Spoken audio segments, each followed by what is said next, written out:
All right, what is good, ladies and gentlemen, is the Master Reviewer back again with another review, and today we are doing a review for Frozen. This is a very, very iconic, popular Disney film. It is a rewatch for me. I did watch this a few times, quite a few times in the past. This was when I was younger. I'll give a bit of background before I start. I remember when I was younger, when this film came out, like, for one, it was just like a cultural phenomenon around the time that this came out, and my sister, she just absolutely loved this movie, and yeah, so she actually, I think she saw it in theaters like 3 times. I think I saw it in theaters at least 2 times, I remember, around the time that came out. So yeah, this was a big movie.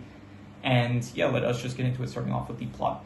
So the plot of the film is that basically there are 2 sisters, Anna and Elsa was born with the powers to control ice and snow, basically. And so she ends up hurting Anna in an accident where they're like playing and stuff. And so the king and queen, like, they're princesses, so the king and queen, they end up taking both of them to see some trolls that are like aware of like the mystical arts and stuff. And so they end up basically saying like, okay, it's fine, it's just her head this time, so we can cure Anna. And so, but Elsa's powers are going to grow like exponentially more powerful, and so she is going to have to learn to control them. And so basically the king and queen, they kind of isolate Elsa from the outside world, and so Anna also gets her memories changed by the trolls, where all the fun times that she had with Elsa, she remembers them still, but she doesn't remember the fact that it was Elsa's powers that caused all the fun that they had. She just remembers them as like them playing in the snow, basically. So anyway, years pass, and now the king and queen, they end up going on a trip somewhere, but then they end up dying in a shipwreck because of like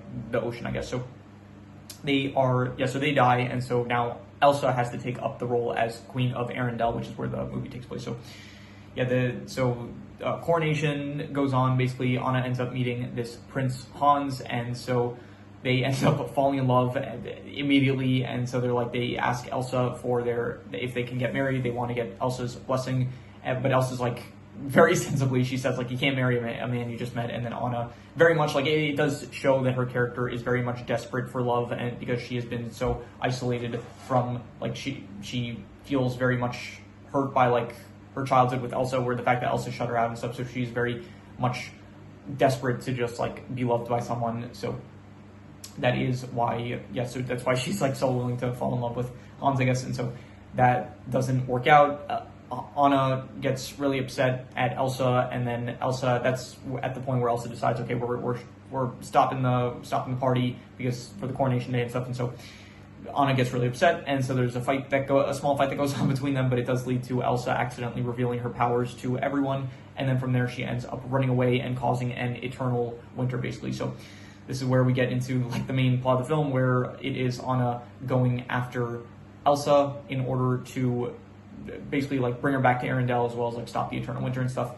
And so on her way to going to save Elsa, she ends up meeting Kristoff, who he was actually like the first scene in the film is a bunch of ice men.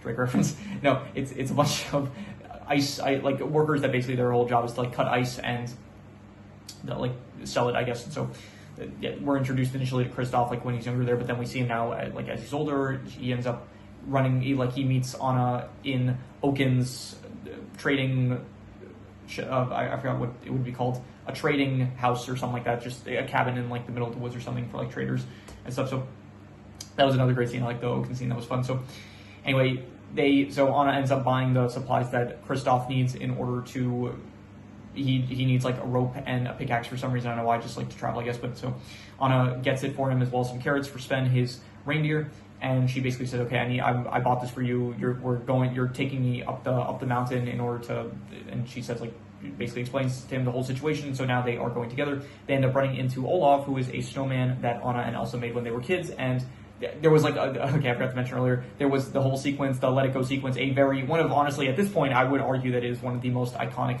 scenes in like Disney history, probably, definitely. And in just like cinema in general, I think at this point, like it is probably, in terms of like princess songs, I'd argue it's like one of the most iconic of all time. So yeah, that fantastic scene. Let me just say, like, I remember it was like, I liked it when I was a kid and stuff, but on rewatch, it is like, it's been a few years since I've seen it, and so I really just rewatching it again, I fully understand like why it became such a huge cultural phenomenon. The song is great. The context of like the actual song is also great, of like Elsa letting go of like her fears and stuff, and like being free and letting her powers letting her powers out and stuff. I think it is just a fantastic sequence. And so, yeah. Anyway, so you have Anna Olaf and Kristoff, they are going to try to meet with, so they make it to the castle, and then Anna, she ends up speaking with Elsa, and then some words are exchanged back and forth, some singing numbers and stuff, and then eventually Elsa accidentally shoots Anna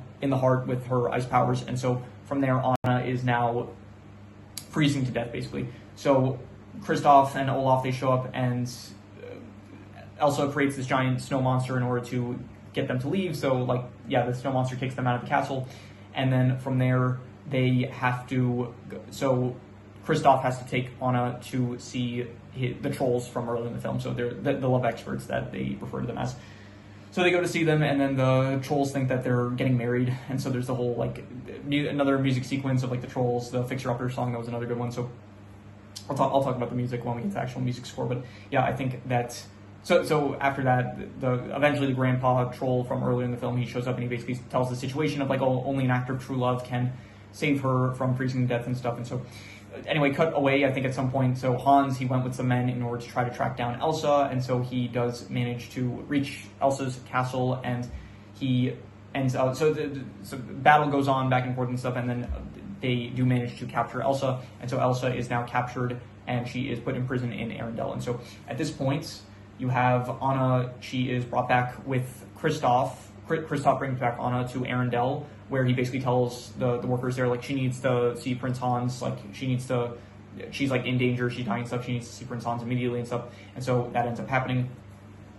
So you have Anna, she now ends up seeing Hans, so they're together, and this is where the big twist happens of the film, where it's revealed that Hans is actually, he's not a good dude, and he wants to marry Anna in order to take control of Arendelle, basically to have his own kingdom, because he had like 12 older brothers, so he never had a chance of really becoming a king, and so this was his only way to do it. And it's actually a lot darker than I remember it being, because rewatching it as a kid, I forgot the parts where he said, like, oh, I was planning to, like, have an accident with Elsa or something like that, where implying that, like, he was going to kill her after he married Anna, I guess. And so yeah, that was a bit darker than I remember it being. But anyway, so big reveal happens. He leaves Anna in the room to die from cold on her own.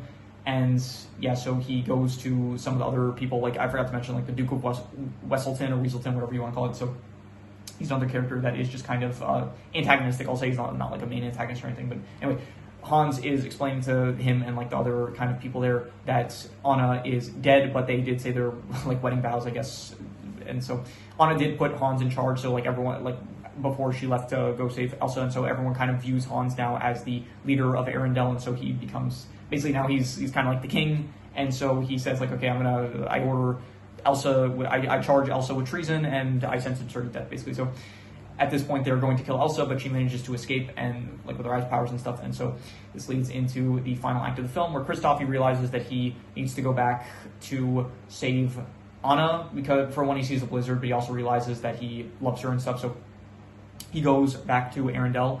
Anna is saved by Olaf, manages to break into the room that Anna was in, and he lights a fire to help warm her up and stuff, and then he kind of helps her realize what love means and stuff, and that Kristoff loves her and stuff. So yeah, that ends up happening, and then they end up leaving the room, and so now you have Kristoff trying to reach Anna, Anna trying to reach Kristoff, and then Hans is trying to kill Elsa, who's just trying to run away. So at this point, all parties kind of converge in this one area, and Kristoff sees Anna, so they're about to, like, reunite and stuff, but then at that moment, Hans, kind of a bit before, he told Elsa, like, oh, Elsa, sorry, yeah, Hans told Elsa that Anna is dead, and so Elsa's, like, on the floor crying, basically, and Hans is about to, like, strike her with a sword, but at this moment, Anna sacrifices herself, basically.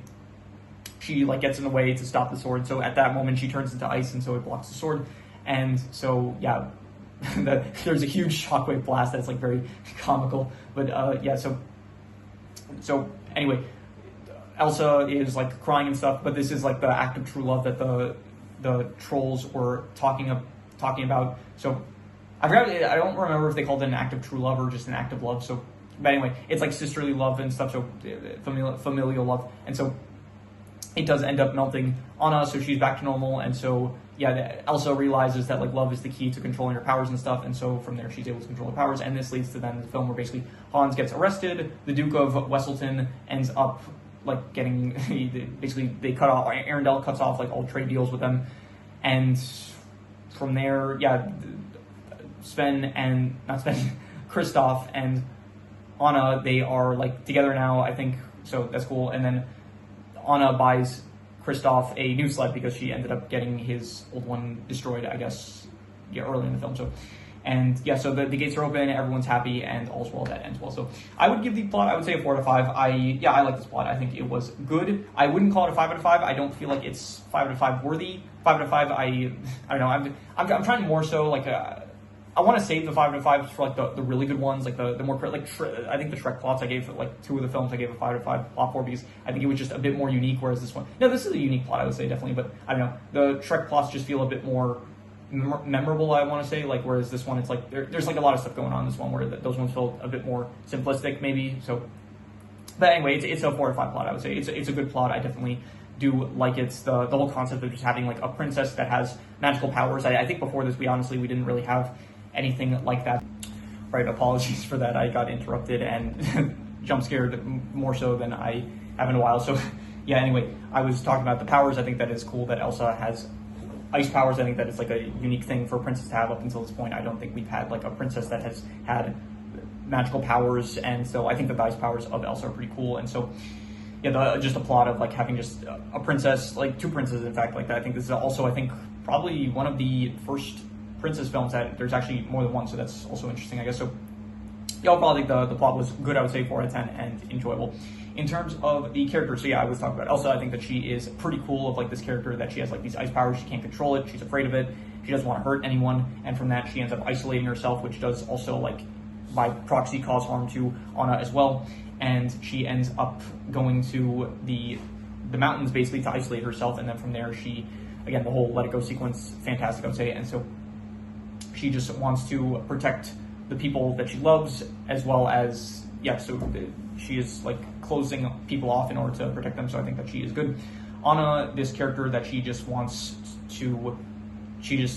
Elsa to be okay, basically. She wants to, yeah, so like she's unaware of why Elsa shuts her out, and then she ends up finding out like in the worst way possible, basically, of like Elsa revealing her powers to everyone in public in like a display of aggression, I guess. So yeah, but I think Anna is a good protagonist, I would say. I think that her chemistry with Kristoff is pretty good. Kristoff is another good character, I would say. This kind of this dude that just she happens to run into, and then from there they end up like forming a bond kind of, and then they just, yeah, it evolves into a relationship, I guess. So I thought that he was good. Olaf, I think that Olaf he's good, but he is like it's hit or miss with him. It's like there's moments where I do like him, and there are moments that he is annoying. Voiced by, I think, I forgot the actor's name. I think his name is like Josh Gad, and he voices Chuck from the Angry Birds movie, so that was pretty cool. Another film that I recently reviewed. So yeah, I would say anyone else. Hans, I think he works as a like twist villain, I would say. I think that, yeah, he was good. Like I was trying to look in this film, like it's a rewatch for me, so I was trying to like spot signs of maybe I could see his like villainous intentions leaking through like earlier on in the film. But honestly, everything before the actual twist is like there's nothing that really indicates that he's doing anything out of malicious intention. Like he even saves Elsa at one point, which I would think like, okay, he literally states later on that he was planning to kill Elsa, but at the point where it's like one of the people that he was with was about to shoot Elsa with a crossbow, it's like he saves her. So that even like if I was in his position and I was like trying to get rid of Elsa, I would just like not stop him from ending her. So yeah, I do wonder. Yeah, so maybe that means that it's not the best written because of the fact that it's like there's no earlier foreshadowing that it's the case that he's going to be a twist villain. It does like maybe a bit come not out of nowhere, like there is like justification for it and stuff, but it does feel like they should have maybe sprinkled in some foreshadowing that like he was going to turn out the way that he did. So yeah, anyone else? Oaken, that was a good scene. Like his character in that one scene was pretty fun. And besides that, there is not too many other characters. Sven, I guess, is cool. I guess as when it comes to animal characters, I don't really care for them, but I think that Sven's kind of like his like friendship with Kristoff is pretty good. I would say the trolls there, also the rock trolls, are pretty good for their scene. So yeah, overall the characters I would give probably I'll go 7.5. I'll say that they are very good characters. In terms of the settings, I think Arendelle is very nice. I do like all the snow settings. Very, very, yeah, just nice, good settings of like either the snow areas, the mountains, the town of Arendelle. So it all looks good, I think, and I would give it probably a I'll go with 7 out of 10. I'll say it's pretty good settings. I would say not some of my favorite ever, but definitely some pretty unique stuff. And yeah, in terms of the visuals, I think the visuals look very nice. I do like all the ice power scenes. They look very cool, very like they do very well portray like the emotions of the scene. Like whenever Elsa is using it in like an action sequence, it feels like very harsh ice that she's projecting. Whereas like when she's younger, it's like very like playful kind of ice and snow. And at the end of the film, it's like very calm, like elegant ice, I feel like. So yeah, I do like the ice, the use of ice as a metaphor for like Elsa's emotions and stuff. I think that is good. Like even the whole blizzard, like in the final act of the sequence when she's like at her most distraught, I guess, like worried and stuff. So yeah, in terms of the visuals, the ice I think is really good. The art style, I think not the best, but I do think that it works. It's another just classic Disney art style, I guess. Like nothing bad by any means, but just like not one of my, like not like Spider-Verse or Puss in Boots: The Last Wish level of like art style, I guess. So yeah, but in terms of visuals, I would definitely give a like again like yeah, I'm gonna say this like here. This is the last video I'm gonna say this, but yes, I am grouping in the visuals with the art style. Like I'm just calling it the visuals category, not just the art style category. I said that in like last 2 recordings, but I'm just saying it again for the people that haven't watched the last 2 recordings. So yeah, what was the point I was trying to make? Oh yeah, so if this category now includes the visuals, like before it would have just been the art style, but now it's like also including all the visuals of the film, like including like just all the snow sequence. It all looks really good. I would say honestly, I'm gonna give it like an 8. I'm gonna give it an 8.5. I'm gonna say it's amazing visuals. Like it does look very, very beautiful, I would say. So yeah, in terms of the music, a lot of bangers, a lot of bangers. I would say I don't know. It's debatable if it's on the same level. I'm thinking of the other ones I have reviewed so far. I did review Moana and Wish. It's definitely better than Wish, I'll say that. Like Wish has like good music. I do like the music in Wish probably a bit more than other people, but it doesn't feel as iconic, I would say. Whereas this definitely feels like some pretty iconic bangers that this movie has. But I don't think it's on Moana level. I think Moana has like every single song is a banger. Whereas I also honestly I think that every song here is also really good. And honestly, probably also like a banger, to be honest. Like I think that every song in the soundtrack is like banger level, I would say. But in terms of which one I like better, I think certain songs in Moana I find better than.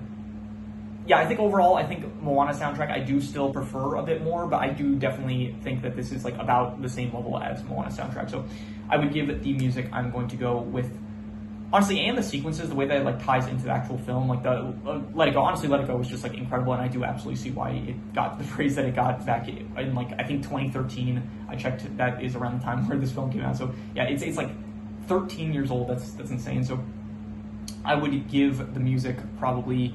I'm gonna go with an 8 to an 8.5. I'm gonna say it's between great and amazing, and I think just for like the iconic nature and Let It Go, like Let It Go really does. I think honestly that's probably my favorite song of the film. Not even because of the song itself. Like the song is really good. Just the context of like the scene of like just Elsa finally like being free and stuff. I think it is just such a great scene, and so like the whole performance that ties into it as well. I think Moana is like good music, but I don't remember if like the performances itself during the songs really were like helped elevate the actual music itself. Like there were definitely some scenes like the You're Welcome with Maui and stuff. I think that helped to elevate the song itself. But like that scene in this here, I think that's probably what I'll say. I think Moana the songs are better, but I think that this movie has like better uses of like the choreography that they have for the songs, I'll say. So I think that is what I'll say about it. So yeah, in terms of the worst thing was. Is there a worst thing? I don't have a worst thing in mind. To be honest, I'm trying to think if maybe I can come up with anything. Maybe just the fact that like Hans, I don't know. It's like I think it's good that they like you don't see the twist coming with Hans, but at the same time, it's like it does sort of feel like it just. I don't know. It still feels logically consistent though. So I'm not going to say that. I'm just going to reuse the worst score, which was the settings, which I even the settings I gave a pretty good. So let's go another pretty good for the settings. And in terms of the best thing, we will probably just reuse the. Honestly, just maybe Let It Go. Like maybe Let It Go. Just I'm really praising the song because it was like I'd honestly give it like I think an 8.5 to a 9 for Let It Go, and I am going to if I give it an 8.5, then I would just group it in with like the visuals and the music, which I also gave 8.5s. So is Let It Go 9 worthy? Is it incredible? I think I'm not going to give it an 8. I'm not going to give it a 9. I'm just going to give it an 8.5, and so I'm going to group that score in with the music and the visuals in general, which also got 8.5. So we're going to go with an 8.5 for all of that. And let's see here, any extra notes I wrote down. Yeah, I think I appreciate it better on rewatch, like the fact that Anna she was like For some, I think as a kid, like I was probably like I had a worse sense of like how relationships work, so I was like kind of siding with Anna about the fact that like, oh, it was true love, so it's like they shouldn't be together even if they just met. And then as I'm like watching this older, it's like, no, they absolutely shouldn't. Like, what is she thinking? Like, how is she trying to justify this? She's like, oh, you can marry someone you just met if it's true love. Like, no, are you serious? Like, yeah. So definitely, as I watch it when I'm older, I do definitely see that. Yeah, I think it's good though. Like, it helps to showcase again. Like, it helps to showcase honest desperation for like love. So I think that is good. I praised Let It Go enough. Yeah, it's a great song. So the Oaken scene, I also mentioned that it was good. And yeah, that is pretty much all the extra. So I'm going to do the calculations. So King Crimson. All right, so it ends up coming out to about an 8 out of 10, which would be great. But honestly, I think I would give it higher than that. I think I would give this film, actually maybe not higher than that. I think I would give it like between an 8 to an 8.5. I think it is between great and amazing. And I think I am going to, should I be generous or harsh? Or should I just meet in the middle and not give a concrete answer? I think I'm just going to not give a concrete answer for now. I'm going to call it between an 8 to an 8.5. I think it is between great and amazing, and I would have to let my thoughts marinate on the film in order to give a more concrete answer. But for now, we are just going to call it an 8 to an 8.5. It was between great and amazing. Yeah, I do see like why this film was so popular. Like I saw it when I was like younger when it came out in theaters, and I liked it then. And actually, I think maybe as a kid I think I probably liked it, but maybe I like didn't praise it as much because like as a kid, like I don't know, maybe I just princess films. I was a bit childish probably, and so I like didn't praise it as much as it probably deserved to be praised. So yeah, anyway, I would give it probably an 8 to an 8.5. I would say it was between great and amazing. And yeah, that is pretty much all there is to it. So if you have any recommendations, any shows, movies, video game stories, anime, manga, web series, anything that you want me to review, leave it in the comments and I'll maybe possibly check it out. With that said, that is pretty much all there is to it. So let's leave it at that.